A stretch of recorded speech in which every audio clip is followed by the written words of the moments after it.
नमस्कार मंडळी, व्हिडिओ पाहून तुम्हाला कळत असेल आज मस्त कणसाची रेसिपी आहे। तर मंडळी, पावसाळ्यात मस्त असे कणस मिळतात, तर घरच्या घरी कसे मस्त असे चटपटीत कसे करायचे याची रेसिपी आज मी तुमच्यासोबत शेअर करणार आहे। चला तर मग मंडळी, वेळ वाया न घालवता झटपट आपण रेसिपीला सुरुवात करूया। पहा किती मस्त असे दिसत आहेत। तर इथे मी 2 कणस घेतले आहेत, स्वच्छ सोलून घेतले। आता आपण त्याला असे छोटे छोटे तुकड्यामध्ये कट करून घेऊया। तुम्हाला हवेत तर तुम्ही अर्धे अर्धे करा किंवा अख्खे शिजवा, काही हरकत नाही, चालेल। छानपैकी 5 ते 6 तुकडे मी ह्याचे केलेले आहेत। आता हे आपण कुकर मध्ये घालून घ्यायचे आहेत। सगळे कणस मी कुकर मध्ये घालून घेतले आहेत। त्यामध्ये कणस बुडतील इतकंच पाणी घालायचं आहे। हे पहा मंडळी, इतकंच।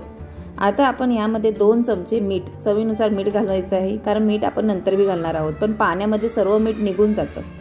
कुकर मध्ये 3 ते 4 शिट्ट्या देऊन कणस शिजवून घ्यायची। कणस शिजत आहेत तोपर्यंत आपण एक मॅरिनेशन मसाला तयार करून घेऊया। त्यासाठी मी इथे 1 चमचा भरून तेल घेतला आहे।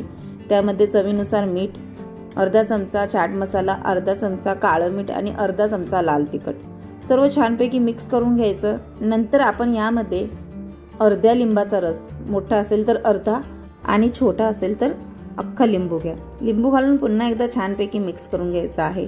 तर आता आपण शिजलेले मका घ्यायचा आहे, म्हणजे कणस घ्यायचे आहेत। त्यावर हे मॅरिनेशन घालून घ्यायचं आहे।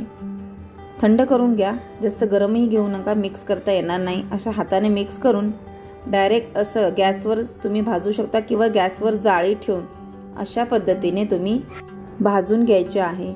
जेणेकरून काय होईल मंडळी, तर इथे आपल्याला त्याचा तंदुरी फ्लेवर येईल, एकदम रोस्टेड फ्लेवर। इतका मस्त लागतो ना हा फ्लेवर, आणि कणस सुद्धा अप्रतिम लागतात गरमागरम खायला। अलटी पलटी करत करत सर्व बाजूने कणस भाजून घ्यायचे आहेत मस्त अशी, तुम्ही बघू शकता। आणि हे लगेच भाजले जातात, ह्याला काही जास्त वेळ लागत नाही, 1-8 मिनिटात ते भाजून तयार होतात। तर मंडळी, तयार आहेत आपले मस्त असे चटपटीत कॉर्न किंवा मका, असे मस्त आणि अप्रतिम लागतात। मी नक्की सांगते तुम्हाला की एकदा ह्या पद्धतीने नक्की ट्राय करा। आणि हो मंडळी, तुम्हाला माझी ही झटपट रेसिपी आवडली असेल तर व्हिडिओला लाईक, शेअर आणि सबस्क्राईब करा। सोबतच बेल आयकॉन बटन दाबायला अजिबात विसरू नका।